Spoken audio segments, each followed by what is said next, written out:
ආයිබෝවන්. අද පුතේ පාඩම 10 ශ්‍රේණියේ 14 වෙනි පාඩම. ඒ තමයි ප්‍රතිශත. දැන් මේ ප්‍රතිශත කියන පාඩම ගැන කතා කරද්දී මම මුලින්ම ඕගලන්ට ප්‍රතිශත කියන්නේ මොකක්ද ඒ ටික හඳුන්වලා ඉන්න ඕනේ. මොකද මේ ප්‍රතිශත කියන පාඩම පුතේ 7 වසරේ ඉඳන් එන එකක්. එතකොට ඕගලන්ට මූලික ප්‍රතිශත සම්බන්ධ දැනුම නැත්තම් මේ පාඩමේ ගණන් හදන්න අමාරු වෙනවා. ඒක හන්ද මම කෙටියෙන් මූලිකව හඳුන්වලා මුලින්ම මොකද්ද ප්‍රතිශත කියන්නේ කියලා. හරි. එතකොට පළවෙනි මේක මොකද්ද ප්‍රතිශතයක් කියන්නේ? ප්‍රතිශතයක් කියන්නේ පුතේ ප්‍රතිශතයක් කියන අපිට සරලවම කියන්න පුළුවන් 100ට තියෙන කොටස් ගණන. හරිද? දැන් හිතන්න සරල විදිහට මොකක් හරි පළතුරු වට්ටයක් තියෙනවා කියලා. ඒ පළතුරු වට්ටේ තියෙන පළතුරු ගෙඩි වලින් මම කියනවා ඇපල් තියෙන ප්‍රමාණය 100ට 5ක් කියලා. ඒකේ තේරුම තමයි පළතුරු වට්ටියේ ඇපල් ගෙඩි 100ක් තියෙනවා නම් ඇපල් ගෙඩි 5ක් පළතුරු වට්ටියේ පළතුරු 100ක් තියෙනවා නම් ඒකෙන් 5ක් ඇපල්. පළතුරු වට්ටියේ පළතුරු 200ක් තියෙනවා නම් ඒකෙන් 10ක් ඇපල්. එතකොට මට පුළුවන් කියන්න ප්‍රතිශත ඔයගොල්ලෝ මගෙත් එක්කම නෝට් එක ලියා ගන්න පුළුවන්. හරිද? ප්‍රතිශතයක් යනු 100ට ඇති කොටස් ගණන වෙයි. හරිද? දැන් ඕක ඔයා දන්නවා. එතකොට මම උදාහරණයක් විදිහට කිව්වොත් මොනවද උදාහරණ? මට කියන්න පුළුවන් ඇපල් ගොඩක තියෙන අපි හිතමු ඇපල් ගොඩක් තියෙනවා කියලා. ඇපල් ගොඩක්.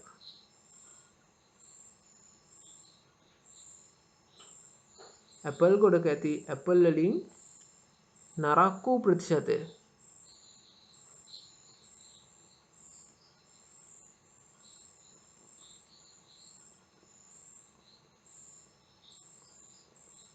100ට 6යි. පැහැදිලිද? එතකොට මෙතන මොන ගොඩක් තියෙන්නේ? ඇපල් ගොඩක්. මේ ඇපල් ගොඩේ නරක් වෙච්ච ඇපල් තියෙනවා 100ට 6ක්. එතකොට මේකේ තේරුම මොකද්ද? සරලව ගත්තොත් ඇපල් ගණන නරක් වූ ප්‍රමාණය.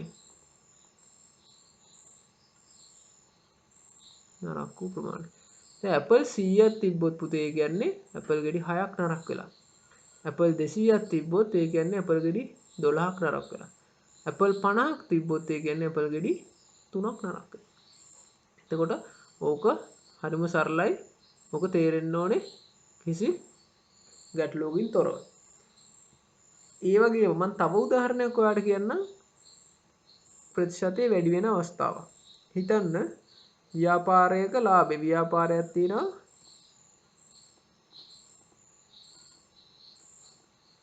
මේ ව්‍යාපාරේ ලාභය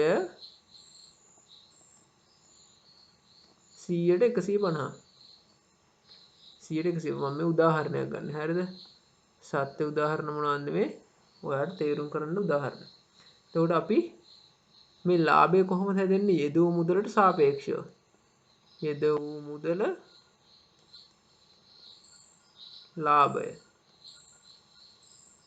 ඔය විදිහට සැලකුවොත් ඒ කියන්නේ මේක 100ට 150 ලාභයි කියන්නේ පුතේ 100ක් එයා යෙදුවා නම් 150ක් ලාභ හොයලා. කියන්නේ එයා 100ක් යොදවලා ඒ යොදවපු 100ත් හොයලා ඊට අමතරව වැඩිපුර 150කුත් හොයලා. පැහැදිලිද? 200ක් දැම්මනම් 300ක් ලාභ හොයලා. පැහැදිලිද? එතකොට අපි හිතුවොත් 1000ක් දැම්මා කියලා යෙදුවා නම් 1500ක් හොයලා. එතකොට මේක තමයි සරලවම ප්‍රතිශතවල අදහස. ප්‍රතිශතයක් කියන්නේ මොකක්ද කියන එක ඔයාලට දැන් තේරෙන්න ඕනේ. 10 වසරේ ළමයෙක් විදිහට මේවා 7 වසරේදී 8 වසරේදී උගන්වන දේවල්. හරි. මම දැන් ඊළඟට ඔයාලට කියලා දෙන්නම්. ඕගලන්ට මතක් කරන්නම්. ඊළඟ කරුණු විදිහට ප්‍රතිශත යටතේ කොහොමද භාග සංඛ්‍යා එහෙම නැත්නම් ප්‍රතිශතයක් භාගයක් විදිහට ලියන්නේ? මොකද්ද? ප්‍රතිශතයක් භාගයක් ලෙස. හරි. හිතන්න 100ට 4 කියලා. 100ට 4 කියන්නේ පුතේ 100න් 4. පැහැදිලිද? අපි හිතුවා 100ට 12 වගේ. 112 කියන්නේ කීයද? 100න් 12. හරිම ලේසි. ඒකේ අමුතුවෙන් පැටලෙන්න දෙයක් නැහැ. අපි එතකොට නැවතත් බැලුවොත් භාග සංඛ්‍යාවක් කොහොමද ප්‍රතිශතයක් කරන්න කියලා. භාගයක් ප්‍රතිශතයක් කිරීම.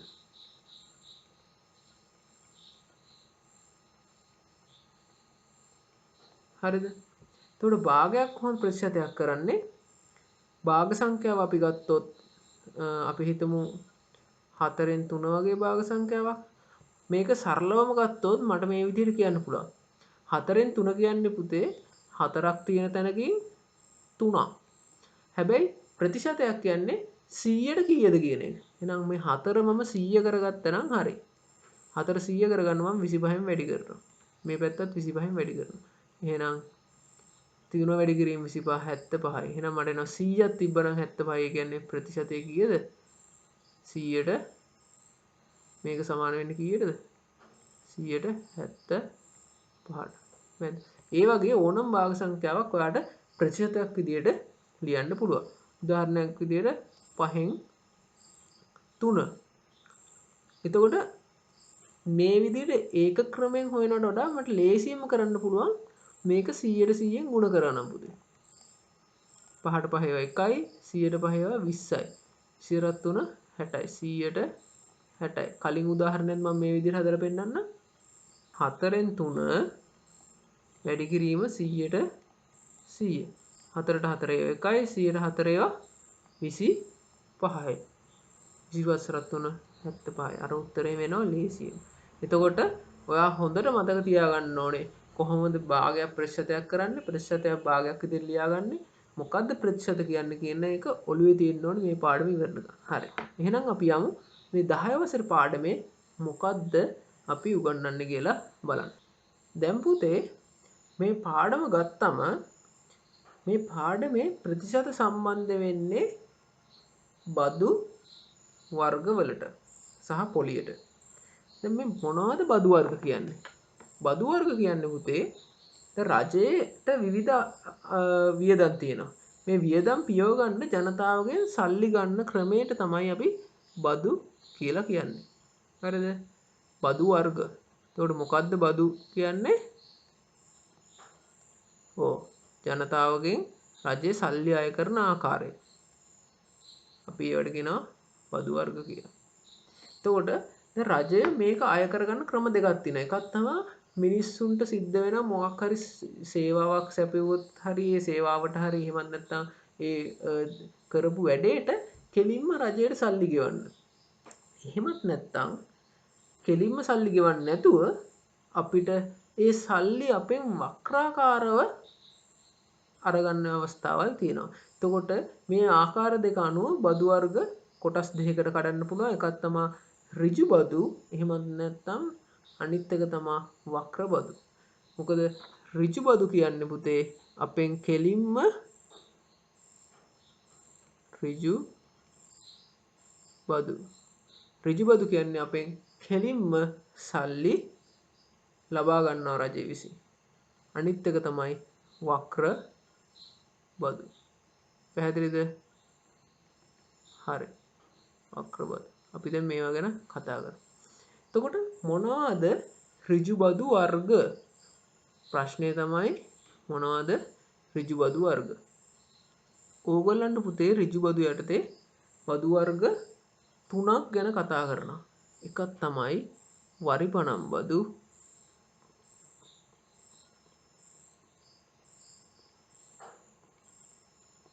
අනිත් එක තමයි මොකද්ද? තීරු බදු,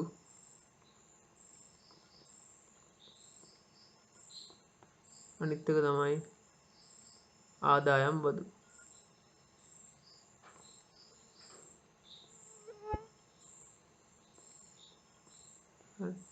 ඊට පස්සේ පුතේ වක්‍ර බදු යටතේ අපි මේ පාඩමේදී කතා වෙනවා එකතු කළ අගය මත බද්ද. එකතු කළ අගය මත බද්ද.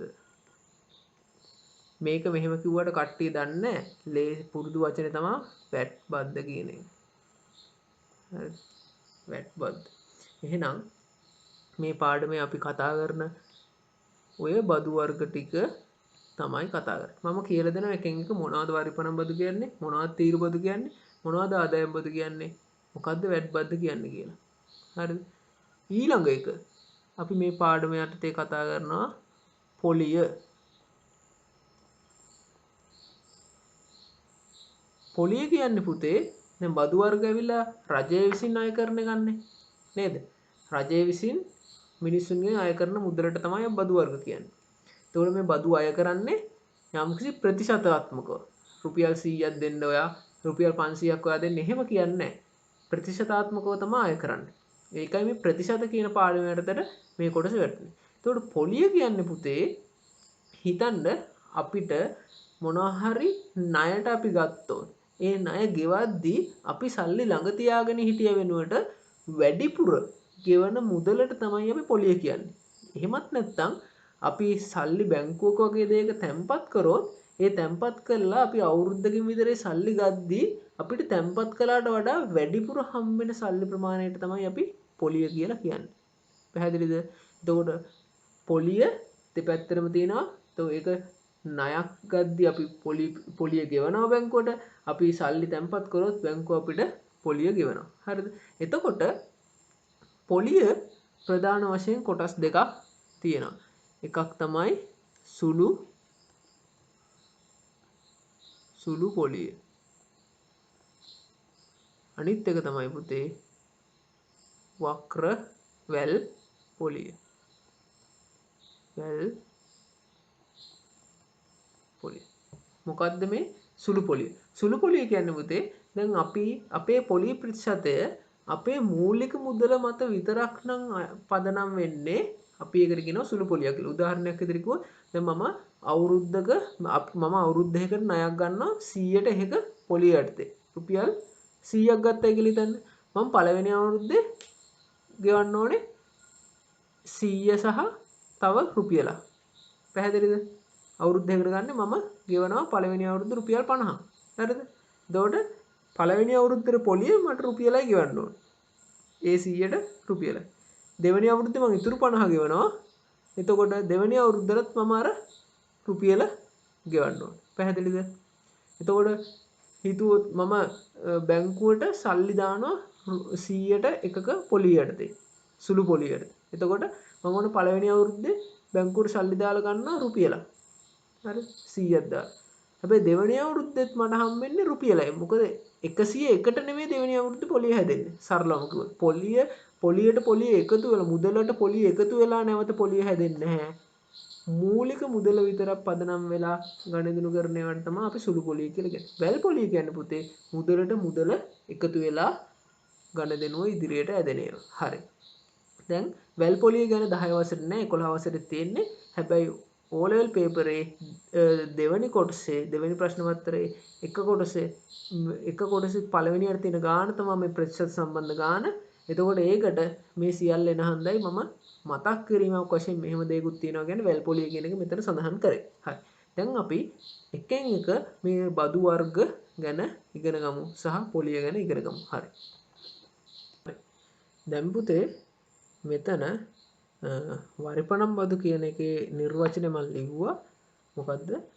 නගර සභා, මහනගර සභා, ප්‍රාදේශ සභා සහ පළාත් පාලන ආයතන මගින් අදාළ බල ප්‍රදේශ තුල ජීවත් වන පුද්ගලයන් සඳහා ලබා දෙන විවිධ පහසුකම්, මහා මාර්ග පහසුකම්, කැලි කසල කළමනාකරණය, වීදි ආලෝකකරණය වගේ දේවල් සඳහා අය කරන මුදල තමයි වරිපණම් බදු කියලා කියන්නේ. එතකොට මේක අය කරන්නේ කොහොමද?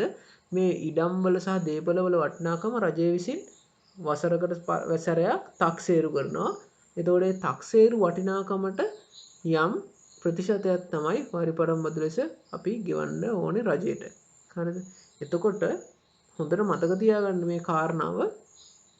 මොකද්ද වරිපණම් බදු කියන්නේ? අපි මොකක් හරි නගර සභාවකට ප්‍රාදේශීය සභාවකට අයිති වෙන නම් අනිවාර්යෙන් වසරකට සැරයක් මේ වරිපණම් බදු මුදල ගෙවීමට අවශ්‍යයි. පැහැදිලිද? එතකොට කොහොමද මේකේ ගණන් හදන්න කිව්වොත් සරලවම හිතන්න අපේ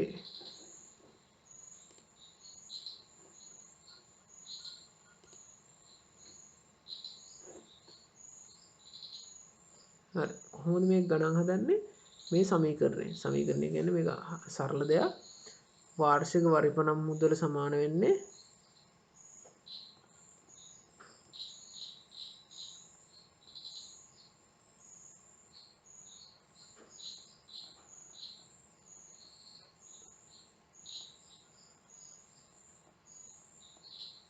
මුදල සමාන වෙන්නේ මොකේද දේපල වටිනාකම වැඩි කිරීම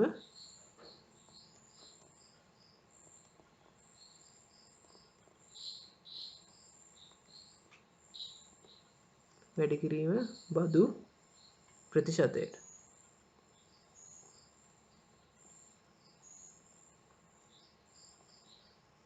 ඒ කියන්නේ පුතේ අපිට වර්ෂයකට ගෙවන්න ඕන පරිපණම් බදු මුදල කොහොමද හොයාගන්නේ? මේ දේපල වලට අදාළ වටිනාකම වැඩි කරනවා අපේ බදු ප්‍රතිශතය. දැන් තේරුණාද? හරි. අපි දැන් මේ ගණන් හදන්න කලින් අපි ඔක්කොම බදු වර්ග ටික ඉගෙනගෙන එකට ගණන් හදමු. මොකද මේ ගණන් වර්ග හැම එකක්ම සමාන නිසා. පැහැදිලිද? හරි. මම ඊළඟට ඔයාලට කියලා දෙනවා තීරු බදු. මොකද්ද මේ තීරු බදු කියන්නේ? තීරු බදු කියන්නේ පුතේ දැන් හිතන්න අපේ ලංකාවට බඩු පිටරටින් ගෙන්නනවා. ඒ වගේම අපි බඩු පිටරටට යවනවා. එතකොට මේ ආනයනය අපනයනය කියන දෙකේදී රේගුව විසින් මේ බඩු වලට යම්කිසි බද්දක් අය කරනවා. රජයට මුදලක්. දැන් හිතන්න වාහනයක් ගෙන්නනවා කියලා. එතකොට වාහනයට බද්දක් ගහනවා. බදු මුදලක් අය කරනවා. එතකොට මේ ආනයනයේදී සහ අපනයනයේදී අය කරන බදු මුදලට අපි කියනවා තීරු බදු කියලා. එතකොට මේක අය කරන්නේ ඒ ආනයනය සහ අපනයනයේදී ඇති භාණ්ඩේ වටිනාකමට යම්කිසි ප්‍රතිශතයක් තමයි අය කරන්නේ. ඒ ප්‍රතිශතයේ විවිධ වර්ගයෙන් වර්ගයට වෙනස් වෙනවා. වාහන ගත්තාම වාහන වලට අපි 100ට 150ක් බදු ගැහුවොත් සමහර ලාවට අත්‍යවශ්‍ය ද්‍රව්‍යයක් වෙන හාල් වලට 100ට 20ක් විතර තමයි බදු ගන්න. ඒ වගේ ඒක රජයට කැමති ආකාරයට තමයි බදු ප්‍රතිශතය තීරණය කරන්නේ. හරි. අපි ඒක ඉගෙනගෙන ඉමු. හරි. එතකොට මොකද තීරු බදු කියන්නේ? මම පැහැදිලි කළා කලින් රජය විසින් භාණ්ඩ ආනයනයේදී අපනයනයේදී අය කරන මුදල තමයි තීරු බදු කියන්නේ. හරි. එතකොට දැන් මේකේ කොහොමද අය කරන්නේ? භාණ්ඩයේ වටිනාකමින් යම් ප්‍රතිශතයක් තමයි අය කරන්නේ. එතකොට අනිත් කාරණාව තමයි සමහර වෙලාවට රජයේ සේවකයන් විශේෂ වරප්‍රසාද තියෙනවා තීරු බදු වලින් නිදහස් කරලා ගෙන්නන්න පුළුවන්. ඒ වගේම සමහර දේවල් වලට සමහර ලාවට හිතමු බෙහෙත් වර්ග කියලා ඒවට තීරු බදු සහන ලබා දීලා තිනවා රජය විසින් රජයට අභිමත පරිදි. එතකොට අපි මේකේ තීරු බදු ප්‍රතිශතය හොයන්නේ කොහොමද කියලා අපි බලමු. තීරු බදු මුදල සමාන වෙන්නේ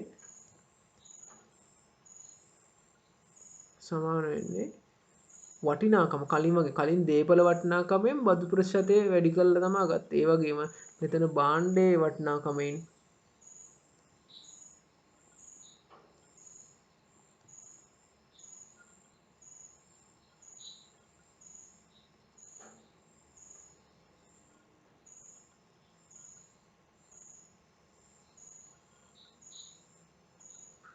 වැඩි කරනවා බදු ප්‍රතිශතය.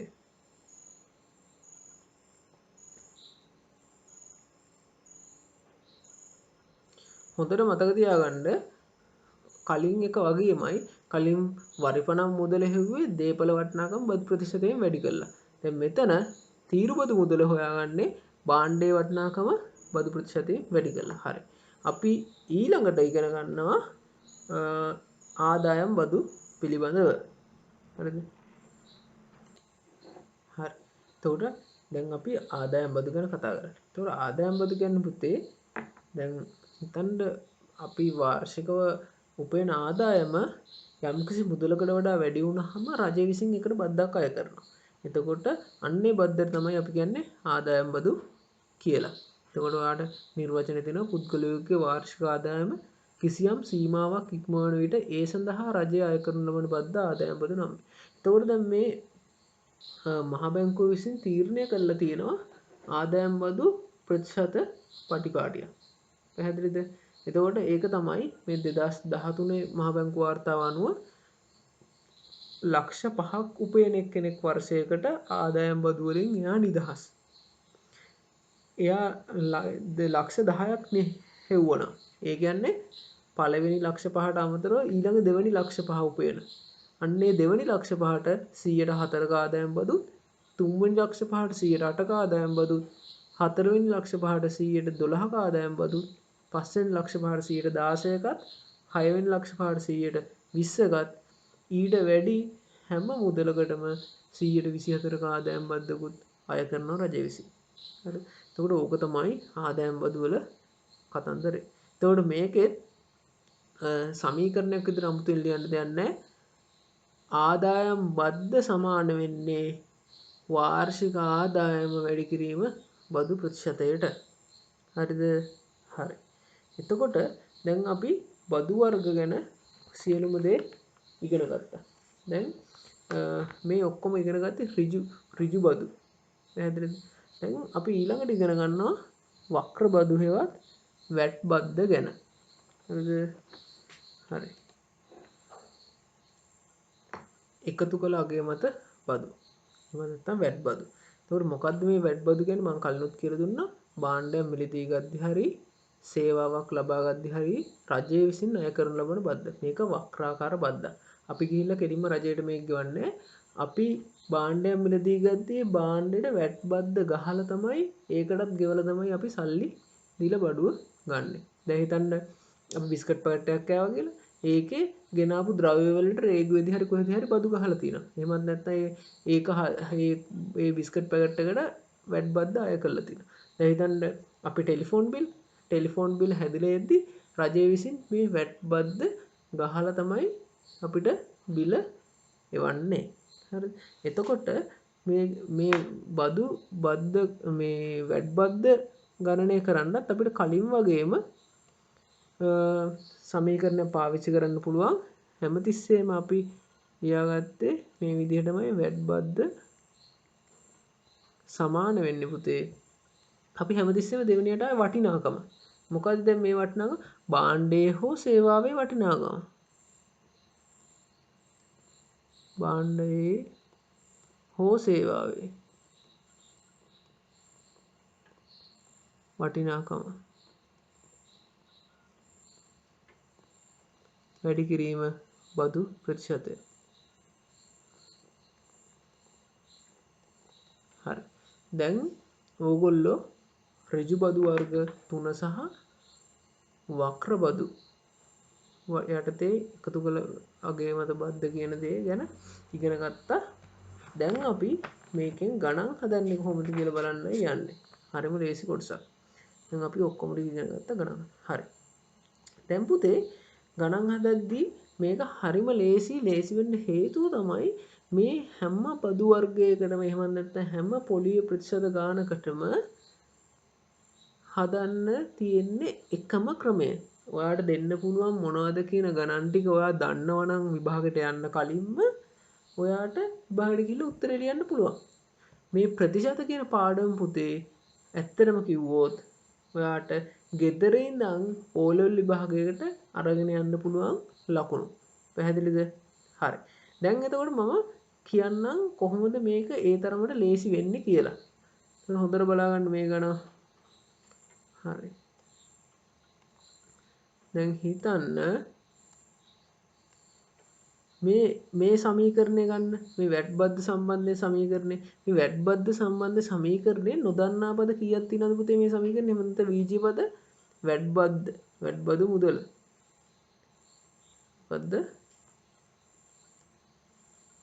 වැට් බදු මුදල. නැත්නම් වැට් බද්ද. පැහැදිලිද? එතකොට ඒක එක නොදන්නා පදයක්. මේක තමයි පළවෙනි නොදන්නා. ඒකට භාණ්ඩයේ හෝ සේවාවේ වටිනාකම තමයි අනිත් නොදන්නා පදේ. බදු ප්‍රතිශතය තමයි අනිත් නොදන්නා පදේ. දැන් පුතේ මෙතන තියෙන්නේ සමීකරණ අනිත් කලින් අවස්ථා තුන ගත්තත් ඒ සමීකරණෙත් මේ වගේම නොදන්නා පද තුනක් තිබ්බ එකක් වටිනාකම එකක් බදු ප්‍රතිශතය අනිත් එක බද්ද.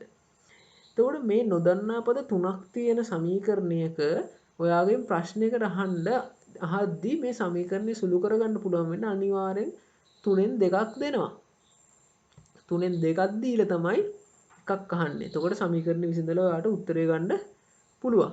දැන් සරල උදාහරණයක් ගත්තොත් හිතන්න මෙන්න මෙහෙම පළවෙනි අවස්ථාව යටතේ y සමානයි mx කියලා සමීකරණයක් තියෙනවා. y සමානයි mx කියලා සමීකරණයක් තියෙනවා. හරිද?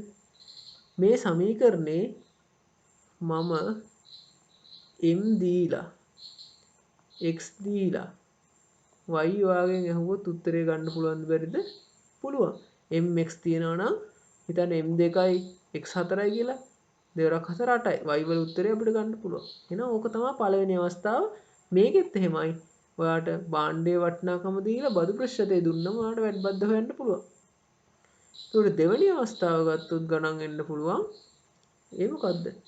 ඔයාට දැන් y දෙනවා. x දෙනවා. m අහනවා. එහෙනම් ඔයා m උක්ත කරගත්ත සමීකරණයක් තියෙන්න ඕනේ. මෙතන m උක්ත කරගන්න නම් සමාන ලකුණු එක පැත්තක මම x වලින් දෙපැත්තම බෙදෙනවා. එතකොට මට m සමානයි y බෙදීම x කියලා සමීකරණයක් එනවා. හරි. දැන් ඔයාට y දන්නවා x දන්නවා. y 8යි x 4යි කියලා ගත්තොත් 8 බෙදීම 4 m 2යි. දැන් පැහැදිලිද? එතකොට මේකෙන් ගත්තොත් ඔයාට හිතන්න වැඩිබද්ද දීලා භාණ්ඩයේ හෝ සේවාවේ වටිනාකම දුන්නම බදු ප්‍රතිශතය හොයන්න තියෙන්නේ. එතකොට මොකද කරන්න ඕනේ? වැඩිබද්ද මේ වටිනාකමෙන් බෙදුවාම ඔයාට බදු ප්‍රතිශතය එනවා. පැහැදිලිද? එතකොට තුන්වෙනි ගානම ආකාරය තමයි එන්න පුළුවන්. ඔයාට මේකේ y දීලා m දෙනවා. y දීලා m දීලා x අහනවා. ඒත් හරි ලේසි. එහෙමනම් දැන් ඔයාගේ x උක්ත වෙච්ච සමීකරණයක් ඕනේ. නෑ x උක්ත කරන්න නම් මෙතන m අයින් කරන්න ඕනේ. එහෙනම් m වලින් දෙපැත්තම බෙදලා ඔයාට හම්බ වෙනවා x සමානයි y බෙදීම m කියලා සමීකරණය. දැන් හිතන්න y 8යි m 2යි කියලා. එහෙනම් x කියන්නේ 4යි. අපිට උත්තරය හදන්න පුළුවන්. එතකොට පුතේ මෙන්න මේ සිද්ධාන්තයමයි මේ බදු ප්‍රතිශත සම්බන්ධ ගණන් වල තනිකරම තියෙන්නේ. ඔයාට සමීකරණේ නොදන්නා පද දෙකක් දීලා එකක් අහනවා. එතකොට ඒකට උත්තර ලියන එක තමයි කරන්න තියෙන්නේ. හරි. දැන් අපි මම මේක ඔයාලට පැහැදිලි කරලා දෙන්නම් ගණන් කීපයක් හදලා. හරි. ගණන් වලට යමු අපි. හරි. දැන් අපේ පළවෙනි ප්‍රශ්නේ තමයි නිවසක වටිනාකමක් තියෙන රුපියල් 15000ක වටිනාකමක් තියෙන නිවසක් තියෙනවා. ඒ නිවසට රජය විසින් 100%ක වරිපණම් බද්දක් අය කරනවා. එහෙනම් පළවෙනි ප්‍රශ්නේ තමයි වාර්ෂික වරිපණම් ගාස්තුව හොයන්න. දෙවෙනි ප්‍රශ්නේ තමයි කාර්තුවකට ගෙවිය යුතු මුදල සොයන්න. හරි. අපි පළවෙනි ප්‍රශ්නේ බලමු මුලින්ම. මොකද්ද මේ දැන් පළවෙනි ප්‍රශ්නේ කියන්නේ? අපෙන් අහනවා වරිපණම් බද්ද මොකද්ද කියලා. එතකොට දැන් අපේ සමීකරණය මොකද්ද? වරිපණම් බද්ද සමානයි වටිනාකම, නිවසේ වටිනාකම වැඩි කිරීම බදු ප්‍රතිශතය නේද? පැහැදිලිද? වරිපණම් බද්ද කියන්නේ නිවසේ වටිනාකම වැඩි කිරීම බදු ප්‍රතිශතය. එතකොට දැන් ඔයාලට දීලා තියෙන්නේ වටිනාකම දීලා තියෙනවා. වටිනාකම දීලා තියෙනවා, බදු ප්‍රතිශතය දීලා තියෙනවා. එහෙනම් ඔයාලට වරිපණම් බද්ද හොයාගන්න පුළුවන්. කෙලින්ම ආයි මේක මොනවද උක්ත කරන්න දෙයක් නැහැ. ඔයාලට කෙලින්ම මේ දීලා තියෙන්නේ ලස්සනටම උත්තරේ. වටිනාකම කීයද? 15000යි. බදු ප්‍රතිශතය කීයද? 100ට 5යි. 100ට 5 කියන්නේ භාගයක් විදිහට නම් ඔහොම 100න් 5. එතකොට අපිට මේ බිංදු දෙකට මේ බිංදු දෙක කපන්න පුළුවන්. එතකොට 15 වැඩි කිරීම 5. 15 වැඩි කිරීම 5 75යි. 750යි. රුපියල් කීයද? පිළිතුරු රුපියල් වලින් අනිවාර්යෙන් තියන්න ඕනේ. වරිපණම් බද්ද එතකොට කීයද? රුපියල් 750යි. පැහැදිලිද? එතකොට අපි දැන් අපේ දෙවෙනි කොටස ගත්තොත් ඒකේ මොකද්ද කියන්නේ? කාර්තුවකට ගෙවිය යුතු මුදල. ඔන්න ඕක ඉතාමත් වැදගත්. මේක අනිවාර්යෙන් මතක තියාගන්න ඕන කොටසක්. අනිවාර්යෙන් මතක තියාගන්න ඕන කොටසක්. ළමයින්ට හැමතිස්සෙම පැටලෙනවා. මොකද්ද මේ කාර්තුවක් කියන්නේ කියන එක. එතකොට පුතේ මේ ගාන හදන විදිය එකමයි. මේ වගේ විශේෂ කරුණු ඔයා මතක තියාගන්න ඕනේ. වසරක් කාර්තුවක් කියන්නේ පුතේ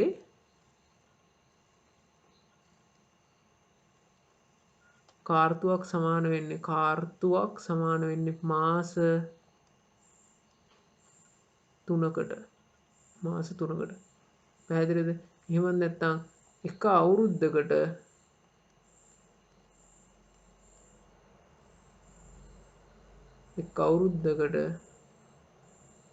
කාර්තු 4ක් තියෙනවා.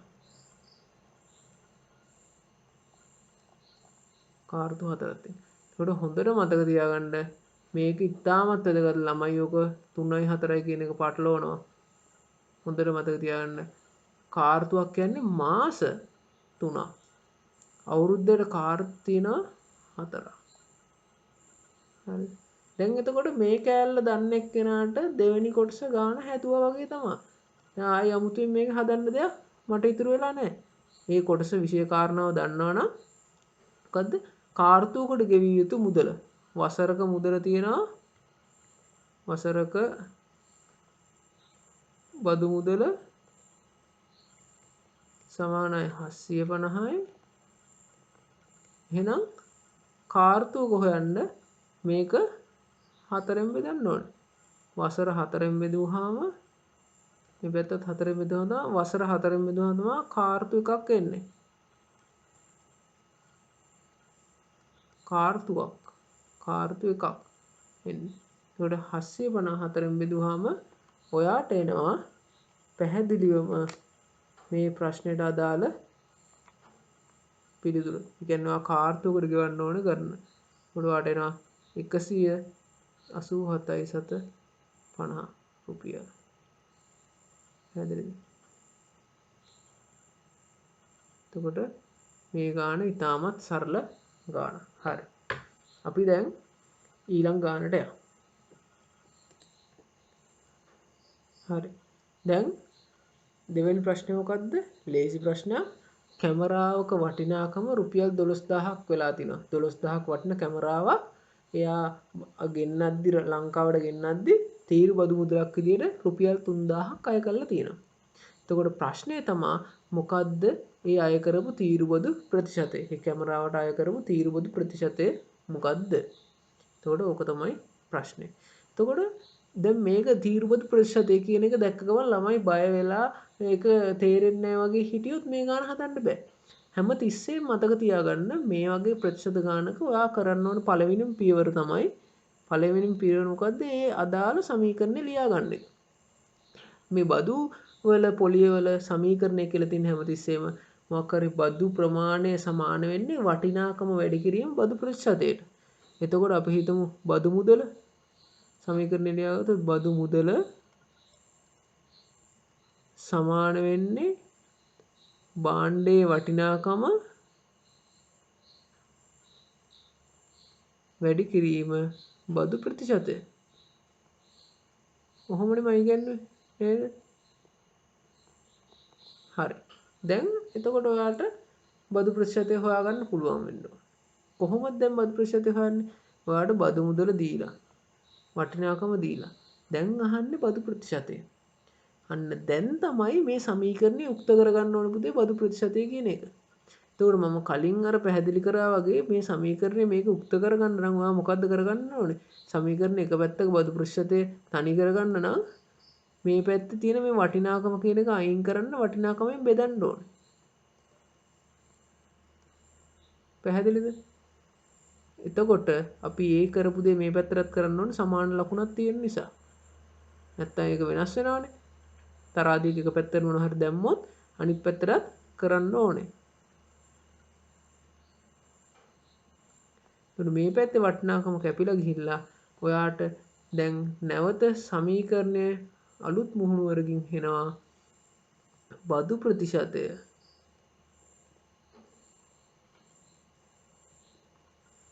සමාන වෙන්නේ පුතේ බදු මුදල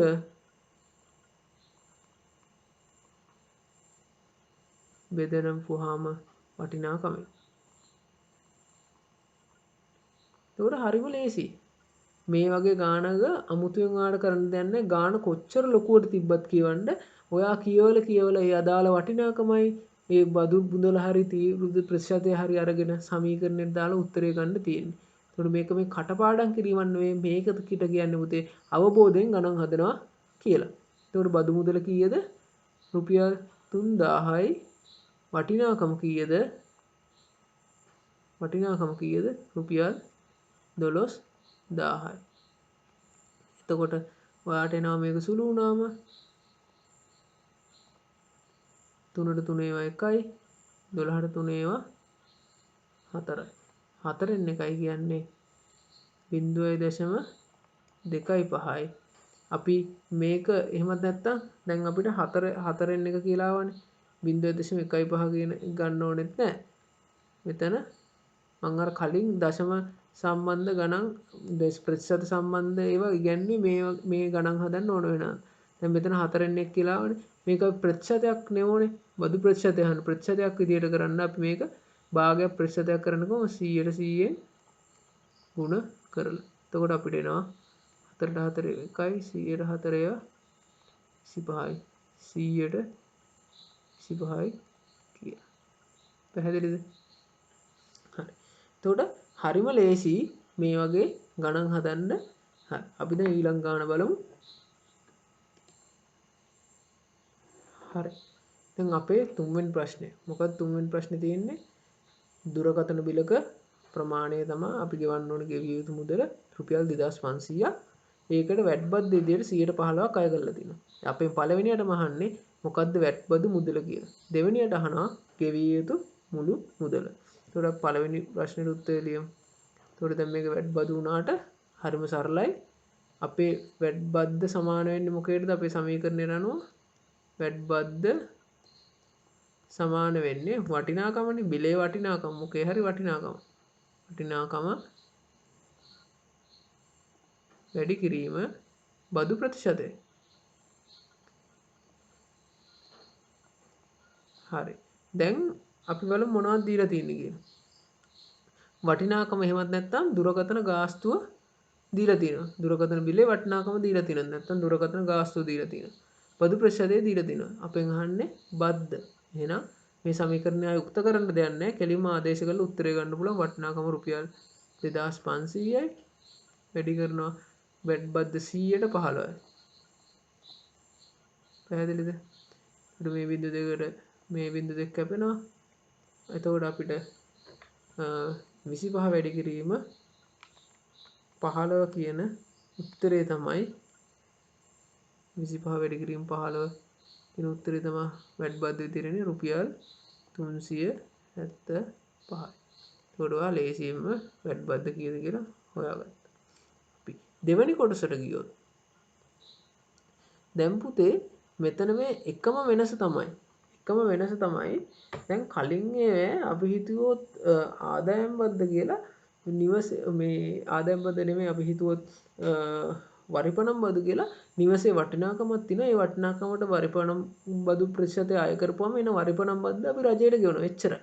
වෙන මොකුත් දෙයක් වෙන්නේ. හැබැයි වැට් බද්ද එහෙම නෙමෙයි. දැන් භාණ්ඩයක් තියෙනවා.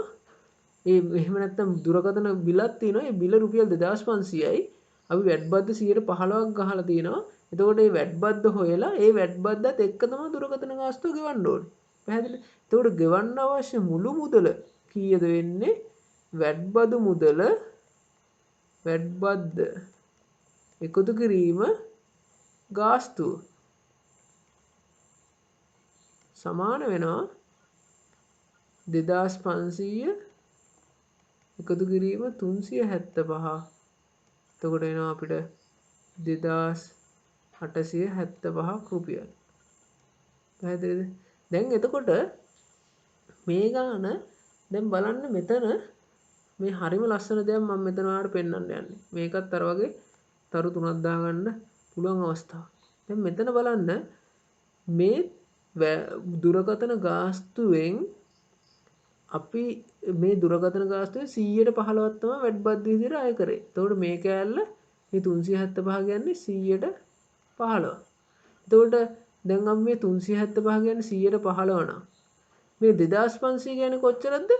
100%. මේ සම්පූර්ණ මුදලනේ. පැහැදිලිද? තේරුන්නේ නැද්ද? හරි පොඩ්ඩෙන් නැවතත් කියන්න. අපි දැන් වැඩ් බද්ද විදිහට කීයක් අය කරනවා? 100%. නේද? වැඩ් බද්ද විදිහට 115ක් අය කරනවා.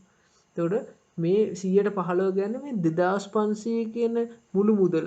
අපි මුළු මුදල ගත්තොත් මේ සම්පූර්ණ රවුම තමයි 2500. මේ මුළු එකම තමයි 2500. හරිද? 2500. ඕකෙන් තමයි 115. ඕකෙන් තමයි 115ක් වැඩ් බද්ද කියන්නේ. මෙන්න මේ වගේ ප්‍රමාණයක්. පැහැදිලිද? තමයි ඒ ගාණ ඇවිල්ලා 375යි. තේරුණාද? හරි. එහෙනම් මට මේ වැඩ් බදු ගාස්තුවේ ප්‍රතිශතාත්මකව ලියන්න පුළුවන් මේක 2500 කියන්නේ 100ට 100යි. ඒකට එකතු වෙලා තිනවා 115. එතකොට මම මුදල වශයෙන් ගෙවලා තියෙනවා සම්පූර්ණයෙන්ම කොච්චරද? 100ට 115. ඒ කියන්නේ මගේ මුදල 100ට 100 සහ තව අමතරව බදු මුදල 115. එතකොට මට මේ වැඩ් බද්ද සහ ගාස්තු ඒ කියන්නේ මුළු ගෙවිය යුතු මුදල එකපාර හොයන්න පුළුවන් පුතේ. එකපාර හොඳට මතක තියාගන්න. මුළු ගෙවිය යුතු මුදල එකපාර හොයන්න පුළුවන්. මොකද්ද මගේ සමීකරණය? මුළු මුදල මුළු ගෙවිය යුතු මුදලම කියලා ලියන්නම්කෝ. මුළු ගෙවිය යුතු මුදල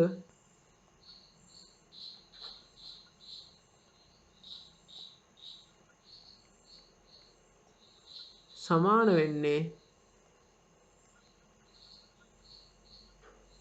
දුරකථන ගාස්තුව එවන්ත වටිනාකම වැඩි කිරීම. දැන් බදු ප්‍රතිශතය තමයි බදු ප්‍රතිශතය වුණාට දැන් මෙතන 100ට 100 දන බදු ප්‍රතිශතය 100ට 100 එකතු කිරීම බදු ප්‍රතිශතය. ඇයි අපි දැන් අපේ බිල ගෙවන්න ඕනේ. බිලේ ප්‍රතිශතාත්මක ගාන 100ට කීයද? 100යි. එතකොට මෙන්න මේ සමීකරණය පාවිච්චි කරලා අපිට කෙලින්ම අවසාන වටිනාකම හොයන්න පුළුවන්. ඒකම මේකේ අනිත් වැදගත් දේ තමයි පුතේ අවසාන වටිනාකම අපි ගෙවුව මුළු මුදල දීලා තියෙනවා. අවසානයේ ගෙවුව මුළු මුදල දීලා තියෙනවා. බදු ප්‍රතිශතය දීලා තියෙනවා අපිට වටිනාකම හොයන්න පුළුවන්. කිසිම ප්‍රශ්නයක් නැතුව. පැහැදිලිද? මේ විදිහට හදන්න ගියොත් වීජීය පදයක් දාගෙන සමීකරණය සුළු කරලා තමයි හදන්න ඕනේ. දැන් මම මේ ගාන නැවත මේ ආකාරයෙන් හදලා පෙන්නන්නම්. මුළු මුදල අපිට හොයාගන්න පුළුවන්. මුළු මුදල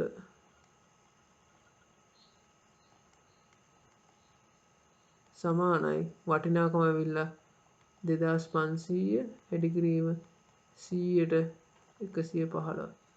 මේ බිංදු දෙක කැපෙනවා. එතකොට අපිට එනවා පිළිතුරු විදිහට 115 වැඩි කිරීම 25 පිළිතුර 2875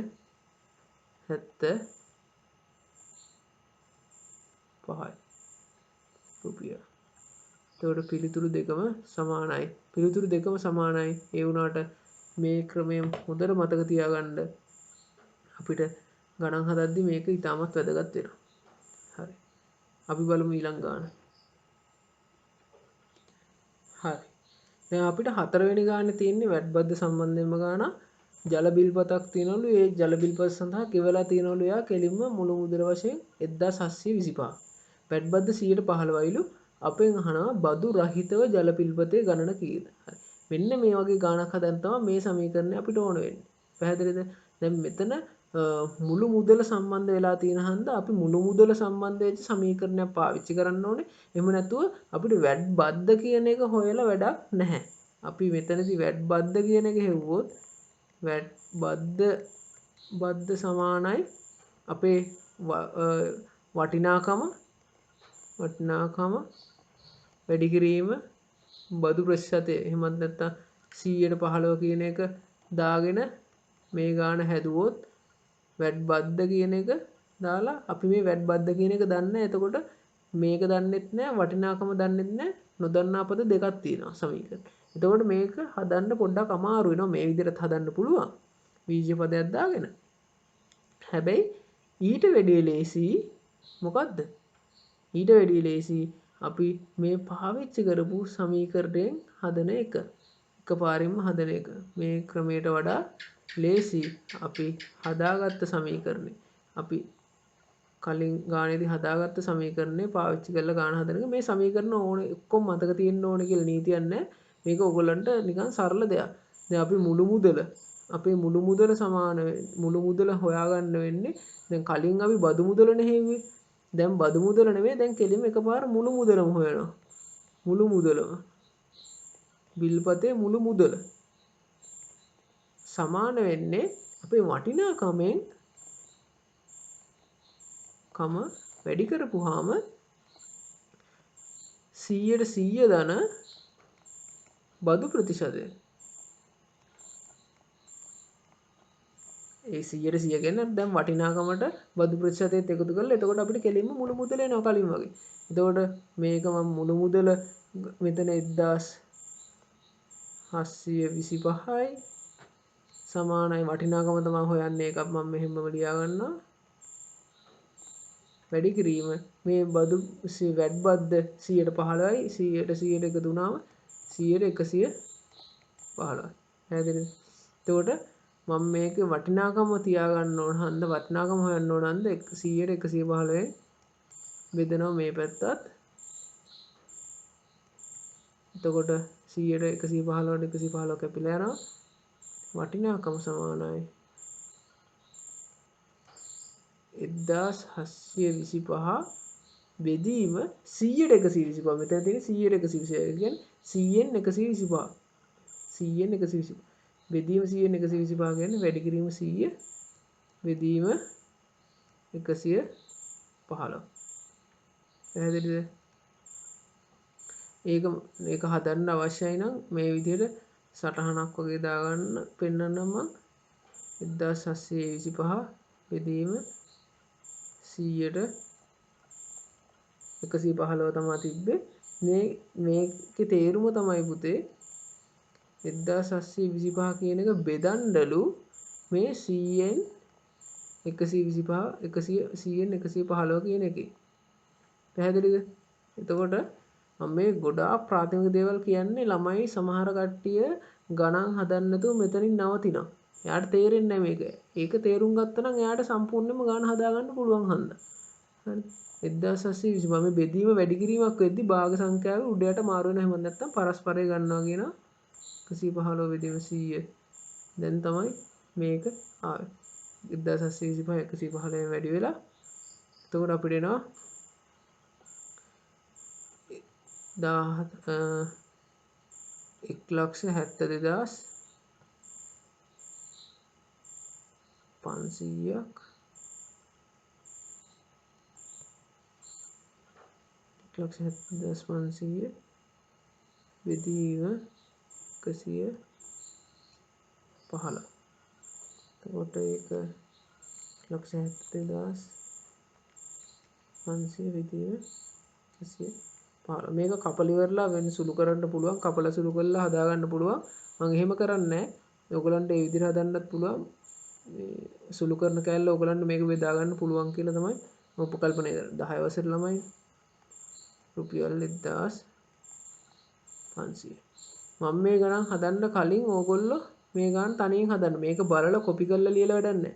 මේ ඇවිල්ලා කරන්නේ සම්පූර්ණයෙන්ම ඔයා ගාන හදලා බැරි වෙන තැන ඔයා මෙතනින් බලාගත්තොත් තමයි ඔයාට ඒ ගාන ජීවිත කාලෙට මතක හිටින්නේ. මොකද මේ හැම ගානක්ම මේ ලොකු මතක තියාගන්න ඕන සමීකරණවත් මොනවත් තිබ්බේ නැහැ. එකම දේ අපි බද්ද කියන එක හොයන්න දන්නවා. බද්දක් හොයන්නේ වටිනාකම බදු ප්‍රතිශතයෙන් වැඩි කරලා. ඒක තමයි අපේ සරලම සමීකරණය. ඊට පස්සේ මුළු මුදලක් හොයනවා කියන්නේ වටිනාකම බදු ප්‍රතිශතයෙන් විතරක් නෙමේ අර එක වටිනාකමකුත් එකතු කරලා වැඩි කරන්න ඕනේ. ඒක හන්දම අපි 100%ක් එකතු කරන්නේ බදු ප්‍රතිශතයේ 100 115 වෙන්නේ. පැහැදිලිද? හරි. අපි ඊළඟ ගාන බලමු. හරි. දැන් පස්වෙනි ගාන මේ ගාන ඇවිල්ලා ආදායම් බද්ධ සම්බන්ධයෙන් ගාන. මොකද්ද ගාන? පුද්ගලයෙකුගේ මාසික ආදායම 1,20,000ක් නම් වාර්ෂික ආදායම සොයන්න ගෙවිය යුතු වාර්ෂික ආදායම් බද්ධ සොයන්න. හරි.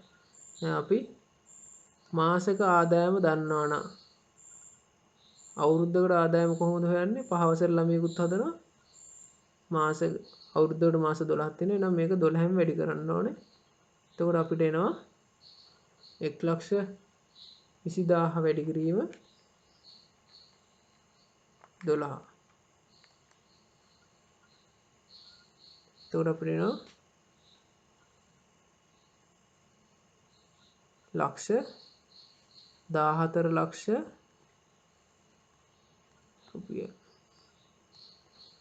14 ලක්ෂ 40,000. හරිද? නැත්නම් 1,440,000. හරිද? දැන් කොහොමද ආදායම් බද්ධ හොයන්නේ? ඒක තමයි වැදගත්ම. ආදායම් බද්ධ හොයද්දී අපි මේක ලක්ෂ 5 කැලි වලට තමයි කඩන්නේ. මේ ලක්ෂ 14 පිළියන 40,000න් පළවෙනි ලක්ෂ 5 අයින් වෙනවා. ඒක ආදායම් බද්ධෙන් නිදහස්. පැහැදිලිද? එතකොට මට එනවා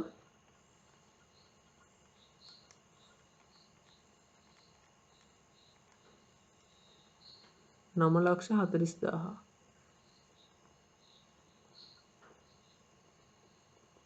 හරි. දැන් එතකොට පළවෙනි කොටස ඉවරයි. දැන් 9,40,000න්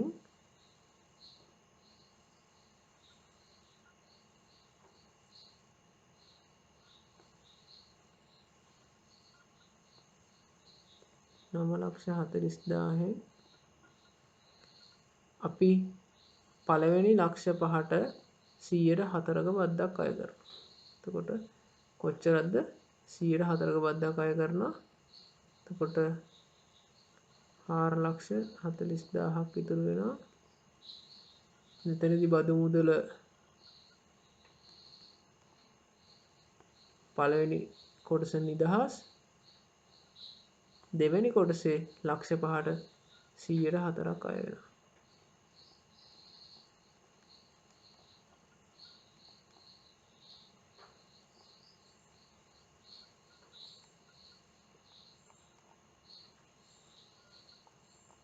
රුපියල් 20,000 දෙවෙනි. ඊට පස්සේ දැන් ඉතිරි කීයක්ද? 4,40,000. 4,40,000ට දැන් මෙතන ලක්ෂ 5ට වැඩි වෙන්නේ නැහැනේ. එළිම 4,40,000යි තියෙන්නේ. එහෙනම් මේ සම්පූර්ණ ගානටම තව 100ට ඉතුරු ටිකට 100ට 8ක් බදු වදිනවා. 4,40,000 වැඩි කිරීම 100ට 8. එතකොට බදු කීයක් දෙනවද? 8 4 32න් 2 දානවා 3ක් ඉතුරුයි. 8 4 32 35.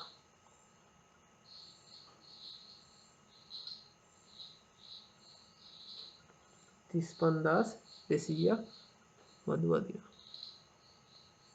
දැන් ඔයා ගණන් හදාගත්තා සම්පූර්ණයෙන්ම එයාගේ ආදායමට රජය විසින් ණය කරන බද්ද. එතකොට එයා මෙච්චර ආදායමක් ගන්නවා නම් එයා ඒ ආදායමෙන් මේ අපි ගණනය කරගත්ත ගණන රජයට බදු වශයෙන් ගෙවන්න ඕනේ. ඒකට තමයි ආදායම් බද්ද කියන්නේ.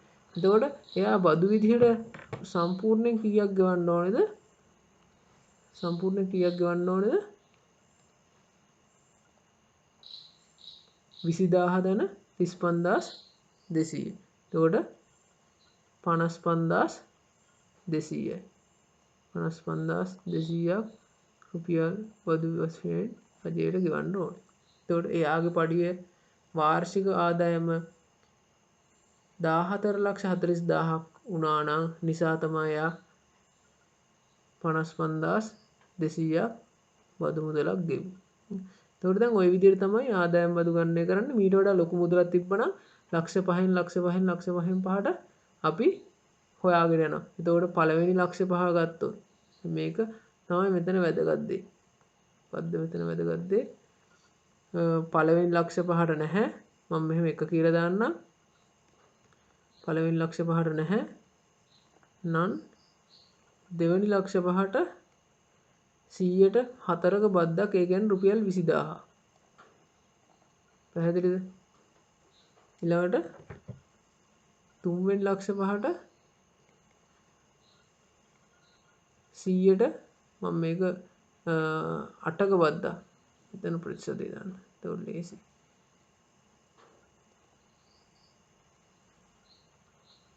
පළවෙනි ලක්ෂ 5ට 100ට 0යි, දෙවෙනි ලක්ෂ 5ට 100ට 4යි, තුන්වෙනි ලක්ෂ 5ට 100ට 8යි. 100ට 8ක් කියන්නේ රුපියල් 40,000. හතරවෙනි ලක්ෂ 5ට 100ට 12යි කියන්නේ රුපියල් 60,000. පස්වෙනි ලක්ෂ 5ට 100ට 16යි.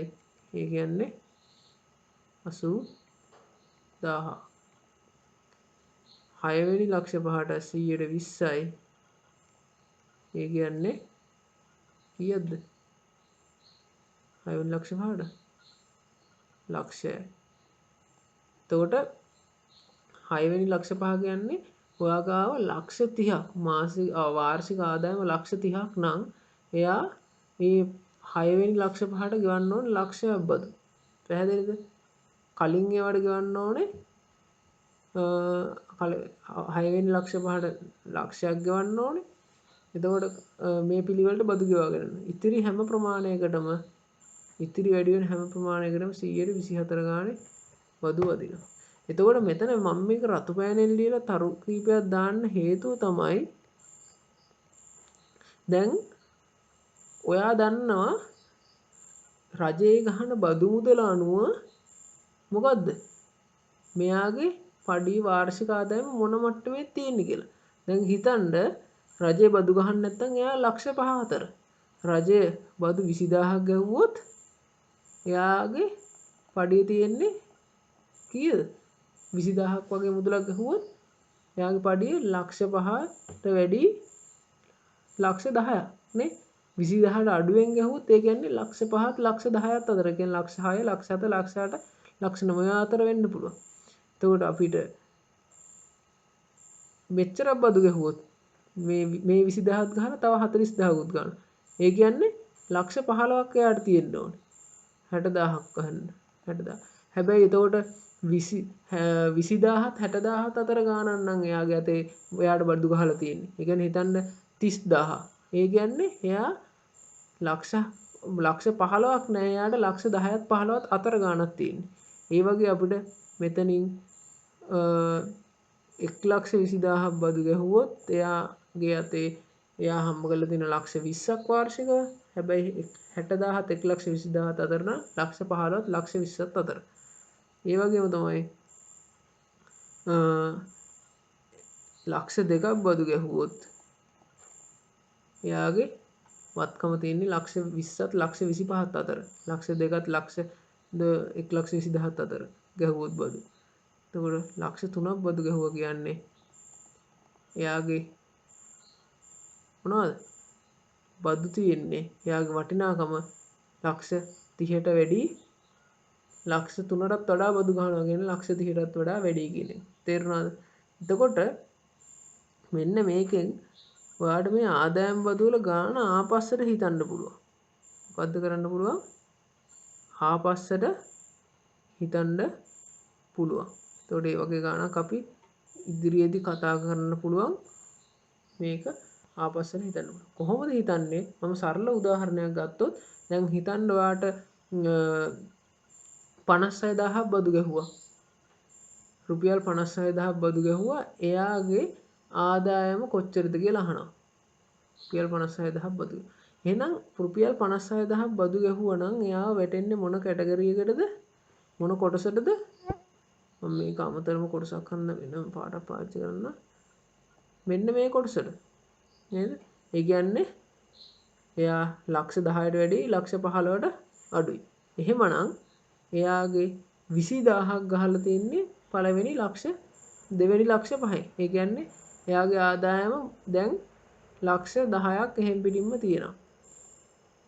හරිද? දෙක ලක්ෂ 10ක්. පැහැදිලිද? ලක්ෂ 10ක් එයාගේ ආදායම දැන් හරි. 56000. එහෙනම් අපි බලමු 56000න් මේ 20000 බද්ද අයින් කරපුවම කීයක්ද කියලා. 56000 අඩු කිරීම 20000 කීයක්ද? 36000. එහෙනම් මේ ඉතිරි ලක්ෂ 5ට තමයි මේ 36000ක බද්ද වැදිලා තියෙන්නේ. එතකොට ඉතිරි ලක්ෂ 5න් ලක්ෂ කීයක් මෙයා වැඩිපුර හම්බ කරලා තිබ්බද කියලා බලන්න පුළුවන්. අපි දැන් බදු මුදල දන්නවා. අපේ සමීකරණ එකමයි බදු මුදල 36000 සමාන වෙන්නේ වටිනාකම. අපි ඒක තමයි හොයන්නේ වටිනාකම. කියන්නේ යා හම්බ කරපු ගාන වැඩි කිරීම බදු ප්‍රතිශතය. මේ රේන්ජ් එකේදී ගහන බදු ප්‍රතිශතය මොකද්ද? 100ට 8. පළවෙනි එකට 104යි දෙවෙනි එකට 108. එතකොට මේ 108 කොහොමද වදින්නේ? 108. පැහැදිලිද? එතකොට මම 100න් වැඩි කරලා 8න් බෙදනවා. 100න් වැඩි කරලා 8න් බෙදනවා. එතකොට තමයි සමීකරණය හැදෙන්නේ. මේක කැපිලා ගිහලා මේකට මේක කැපිලා ගිහලා වටිනාකම මට එනවා 100න් වැඩි කරපුවාම එනවා 36 ලක්ෂය. 36 ලක්ෂය මම 8න් බෙදුවාම එනවා 4.5. 4.5 වැඩි කිරීම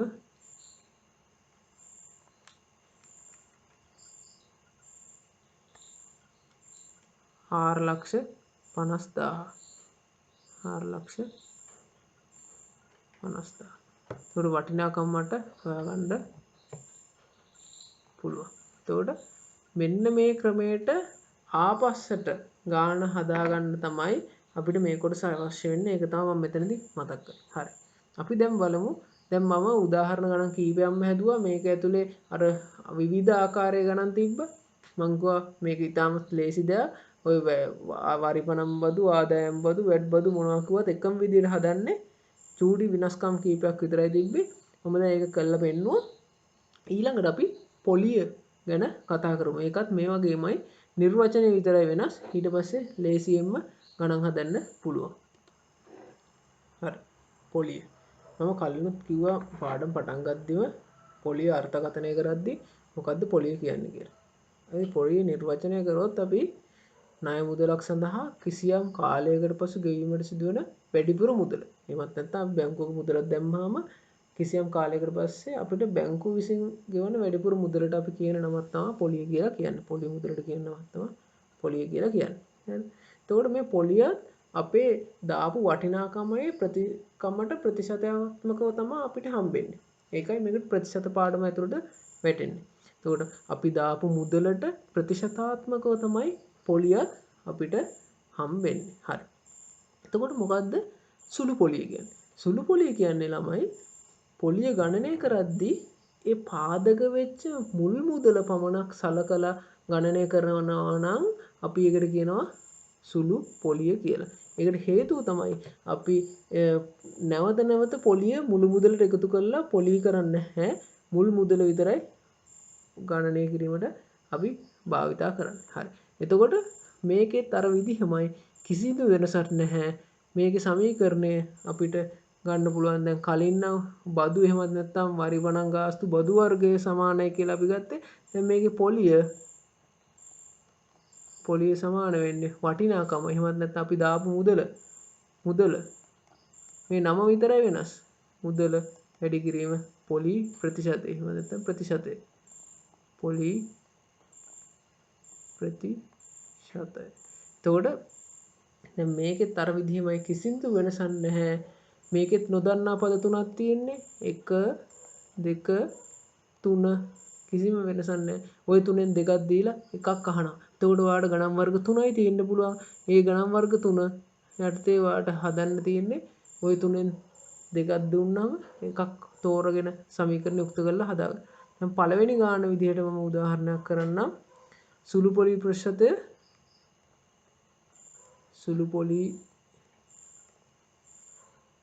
ප්‍රතිශතය සමානයි 124යි. මේක වාර්ෂික සුළු පොලී ප්‍රතිශතය 124යි. වාර්ෂික හරිද?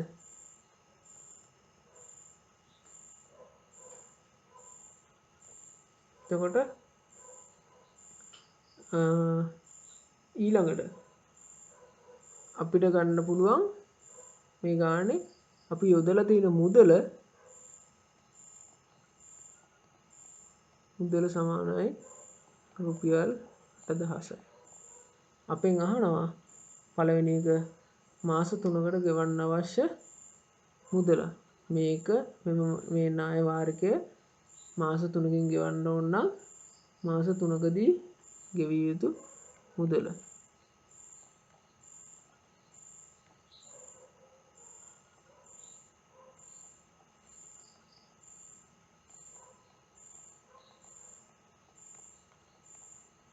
එතකොට මේකෙදී අහන්නේ පොලිය මුදල නෙමෙයි සම්පූර්ණ පොලිය විතරක් නෙමෙයි සම්පූර්ණ මුදල අහන්නේ මාස 3කදී ගන්න.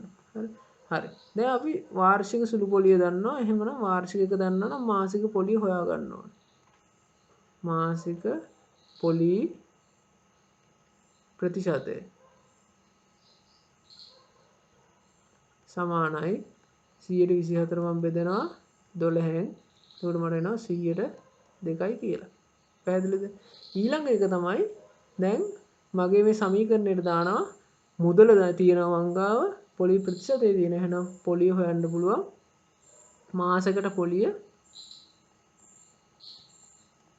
මාසයකට අදාළ පොලිය ඇවිල්ලා 8000 වැඩි කිරීම 100ට 2 බින්දුවකට බින්දු 2 කැපෙනවා 160යි රුපියල්. එහෙමනම් මාස 3ක සම්පූර්ණ මුදල එන්නේ මාස 3ක පොලිය ඇවිල්ලා මේක සුළු පොලිය නිසා මාස 3ක පොලිය කියන්නේ 160 වැඩි කිරීම 3 හවරක් 3 18 දානයක් ඉතුරු වෙයි. 3 වරක් 3 1 4යි 480යි. එතකොට සම්පූර්ණ පොලිය එතකොට ගෙවිය යුතු මුළු මුදල වෙන්නේ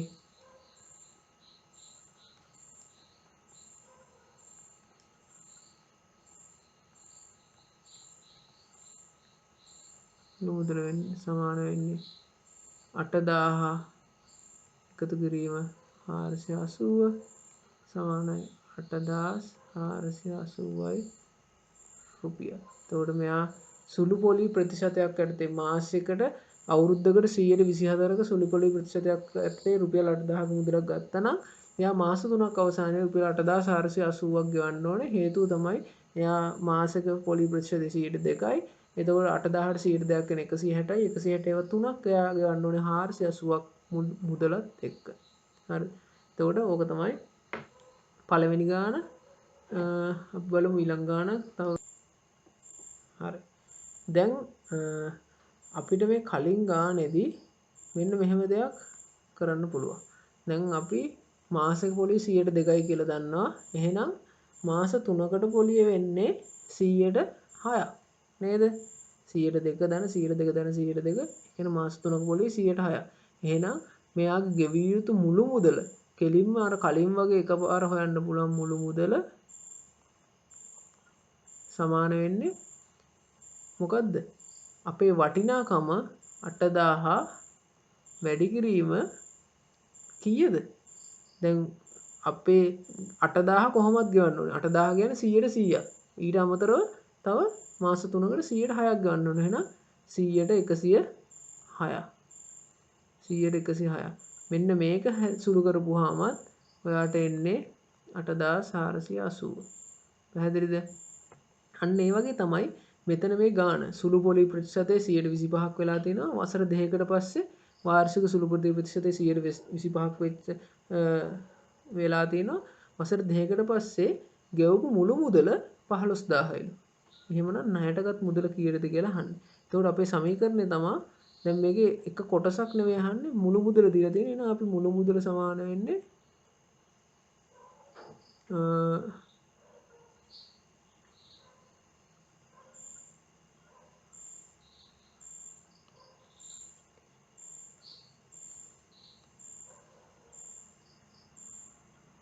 මුදල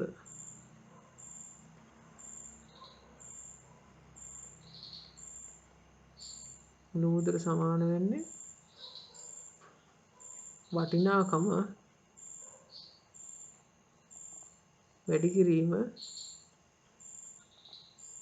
100% ධන පොලි ප්‍රතිශතය. හරි. දැන් මේක වසරක් නම් එක වසරක් කියලා තිබ්බනම් මේ පොලි ප්‍රතිශතය 125යි. හොඳට මතක තියාගන්න. දැන් වසර දෙකක්නේ. පළවෙනි වසරට 125ක් අය කරා, දෙවෙනි වසරට ආපහු 125ක් අය කරනවා. ඒ කියන්නේ 150. වසර දෙකක් හන්දා පොලි ප්‍රතිශතය කීයද? වසර දෙකක් නිසා දෙකක් බැවින්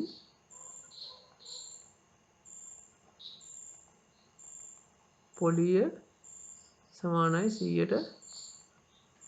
එහෙනම් මුළු මුදල සමාන වෙන්නේ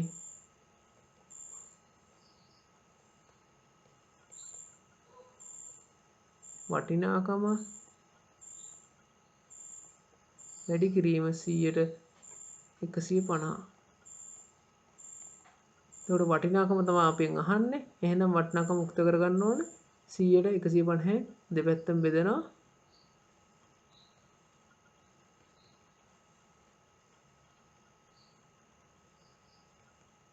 එතකොට මට වටිනාකම සමානයි කියලා එනවා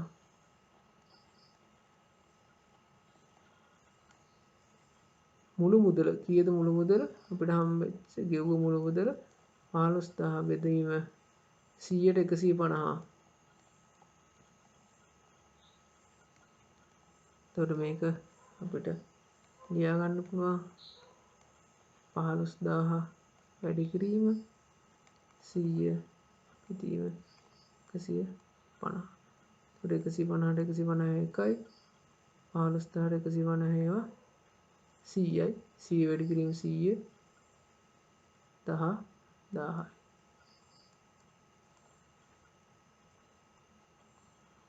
එතකොට හරිම ලේසියෙන් මේ ගාන හැදුවා. එතකොට මේ ගණන් වල අමුතුවෙන් බය වෙන්න දෙයක්වත් මොකක්වත් නැහැ. මේ ගණන් එකම විදිහ තියෙන්නේ. හොඳට මතක තියාගන්න ඔයගොල්ලෝ කාට හරි මේ ගාන හදන විදිහ තේරුණා නම් මේ ගණන් වර්ගය හදන විදිහ තේරුණා නම් O level පේපරේ ඔය පාඩම් වල තියෙන 180ක් ගණන් හදන්න පුළුවන් වෙනවා. හේතුව තමයි පුතේ ඔය හැම පාඩමකම මොකක් හරි සමීකරණයක් ඔයාලට උගන්වනවා. අපි ප්‍රස්ථාර ගත්තොත් y සමාන mx y සමාන mx ධන c. එතකොට ඒක සමීකරණයක්. ඒ සමීකරණේ නොදන්නා පද කීපයක් තියෙනවා. නොදන්නා පද එකක් ඇරෙන්න අනිත් ටික දුන්නාම ඔයාට ගාන හදන්න පුළුවන්. මේගොල්ලෝ ගාන හදන එක ගාන වෙනස් කරනවා කියන්නේ ඔය දෙන නොදන්නා පදේ මාරු කරන එක. එයා ළමයින්ට හරිම ලේසි මුදලයි පොලි ප්‍රතිශතය දුන්නම් පොලි හොයන්න. හැබැයි පොලියයි මුදලයි දුන්නම ළමයින් කල්පනා කර කර ඉන්න කොහොමද පොලි ප්‍රතිශතය හොයන්නේ කියලා. එතකොට හොඳට මතක තියාගන්න මේ වගේ සමීකරණයක් ඔයාලට පාවිච්චි කරලා මේ ඕනම එකක් හදන්න පුළුවන් සමීකරණය උක්ත කරලා. හොඳට මතක තියාගන්න. එතකොට මේක මේ පාඩමට විතරක් අයිති දෙයක් නෙමේ. මේක අනිවාර්යයෙන්ම ඕනම සමීකරණයක් සහිත පාඩමකට ඔයාලට මේක පාවිච්චි කරන්න පුළුවන්. ඒකයි මං කිව්වේ මේ එක පාඩමක් හරි මේ පාඩම ඔයාලට හරියට තේරුණා නම් ඔයාට මේ පාඩම විතරක් නෙමේ ලොකු පරාසයක ගණන් හදන්න පුළුවන් වෙනවා. හොඳට මතක තියාගන්න. හරි. හරි එහෙනම් අපි සාරාංශයක් විදිහට මම අද කරපු ටික ඔයාලට නැවත මතක් කරන්නම්. අද ප්‍රතිශත පාඩම යටතේ මම මුලින්ම ප්‍රතිශතයක් කියන්නේ මොකක්ද කියලා හැඳින්වුවා. ප්‍රතිශතයක් කියන්නේ 100ට කොටස් ගණන. එතකොට ඒකට උදාහරණ කියලා දුන්නා. භාග සංඛ්‍යාවක් ප්‍රතිශතයක් කරන්නේ කොහොමද කියලා කියලා දුන්නා. ප්‍රතිශතයක් භාගයක් විදිහට ලියන්නේ කොහොමද කියලා කියලා දුන්නා. ඊළඟට 10 වසරේ පාඩමට අදාළ අපි බදු වර්ග 4ක් ඉගෙනුවා. ආදායම් බදු, ඊට පස්සේ තීරු බදු, ඊට පස්සේ ආදායම් බදු, තීරු බදු, අනිත් එක වැඩ් බද්ද සහ වරිපනම් බද්ද. එතකොට ඕකෙන් වැඩ් බද්ද කියන එක වක්‍ර බදු ලෙසත් අනිත් බදු වර්ග තුන ඍජු බදු ලෙසත් අපි හැඳින්වුවා. එතකොට ඔය හැම එකම වරිපනම් බද්ද කියන්නේ මොකද්ද? රජය විසින් ඉඩම් දේපොළ වලට ප්‍රාදේශීය සභාව නගර සභාව විසින් ණය කරන බද්ද. එතකොට තීරු බදු කියන්නේ මොකද්ද? ආනයනය අපනයන කරද්දී රජය විසින් ණය කරන බද්ද. ආදායම් බද්ද කියන්නේ ආදායම යම්කිසි සීමාවක් ඉක්මුවට පස්සේ රජය විසින් අය කරනු ලබන බද්ද. වැඩ් බද්ද කියන්නේ මොකද්ද? වක්‍රාකාරව අපේ සේවා හෝ භාණ්ඩ වලට අය කරන බද්ද. එතකොට මේවා ඔක්කොම කියලා දුන්නා. මේවා ගණන් හදන විදිය කියලා දුන්නා. ඉතාමත් ලේසි විදියක්. ඒ වගේම තමයි මම පොලිය ගැන කියලා දුන්නා. සුළු පොලිය. සුළු පොලිය කියන්නේ මොකද්ද කියලා දුන්නා. අපි සුළු පොලියෙන් ගණන් හදන ආකාරය අවසාන වශයෙන් කතා කරා. හරි. එහෙමනම් අදට අපේ පාඩම ප්‍රතිශත කියන පාඩම නවත්තනවා. හොඳට මතක තියාගන්න දුවේ පුතේ. මේ 10 වසර ප්‍රතිශතය කියන කොටස මෙපමණයි. එතකොට 11 වසරදී ඔයාට වැල් පොලි එහෙමත් නැත්නම් ණය වාරික ගැන උගන ගන්න පුළුවන්. ඒත් එක්කම කොටස් ගැන ඉගෙන ගන්න පුළුවන්. ඔන්න ඔය කරුණු දෙක පුළුවන් කියන්නේ ඔයාට O level paper එකේ ලකුණු 10 කොටසකටත් වැඩි ප්‍රමාණයක් ලකුණු 10ත් 15ත් අතර ප්‍රමාණයක් ගන්න පුළුවන්. මතක ඇතුව මේක අනිවාර්යෙන් දෙතුන් පාරක් බලලා හරි ඔයා නෝට් එකක් ලියාගෙන මේ කොටස අවබෝධ කරගන්න. හරි. අදට පන්ති ඉවරයි. ස්තුතියි.